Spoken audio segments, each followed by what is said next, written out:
First টাইমতে 6জন গৈছিলো। 6জনৰ যোৱাৰ পিছত এজনে তাৰ দেউতাই মাতি আনিলে।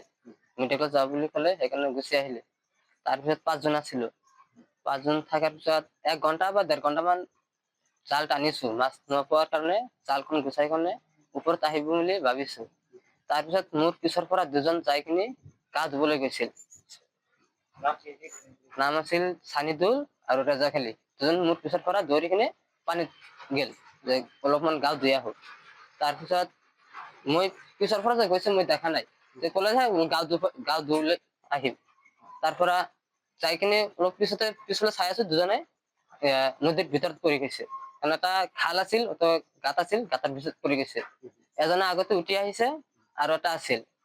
মোৰ পিছৰ পৰা আৰু এজনে আজিবৰ আছিল, তাক উঠাবলৈ গৈছিল। যাই কিনি সি তুলিব নোৱাৰিলে। তাৰপিছত মই গলো।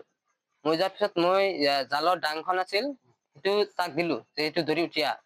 সেইটো ধৰি উঠিব নোৱাৰিলে। তাৰপিছত মই যাই কিনি 2জনক টানিলো। এজন মানুহ 2জনক উঠাব নোৱাৰা নাই ইমান ধাৰৰ পিছত। মই 2জনক ইমান টানিলো, টানাৰ পিছত উঠিব নোৱাৰিলো। ময়ো হৰাণ হৈ গৈছো, পানী খাইছো অলপমান। তাৰপিছত উঠি আহি ৰেষ্ট ললো। তাৰপিছত আজিবৰ আছিল, সি ডুবি গৈছিল। তেতিয়া মুখখন আৰু নাকখন আছিল ওপৰত। তাকখন টানি তুলিলো। তোলাৰ পিছত সি উঠি আহিল। তাৰ আৰু এটা যে আছিল ৰেজাখালী, তাক ধৰিব নোৱাৰিলো। মোৰ ঘৰৰ ওচৰতে মাছৰা নদীত। ব্ৰহ্মপুত্ৰ নদী। বেছি নহয়, 1 কিলোমিটাৰ নহব। মানুহ 5জন গৈছিলো। ফাৰ্ষ্ট টাইমত 6জন গৈছিলো, এটা আহিল গুচি আহিল আৰু 5জন আছিলো। ইউনুছ আলী, মই, চানিদুল হক, জামছেদ আলী, আজিবৰ আৰু ৰেজাখালী। আহোঁতে এজন হৈছে আৰু 4জন উঠি আহিছে। মেট্ৰিকলত 3জন গৈছে, আজিবৰ, চানিদুল হক আৰু জামছেদ আলী।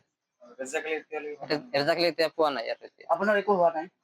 নাই, মোৰ এতিয়া একো হোৱা নাই, অকণমান ভয় খাইছো আৰু। ৰেজাখালীক এতিয়া বিচাৰি পোৱা নাই। এতিয়া ক'ত আছে এতিয়াও ক'ব নোৱাৰিলে। বহুত জালখন টানিলো, তাত জালত নাবাজিলে নাই।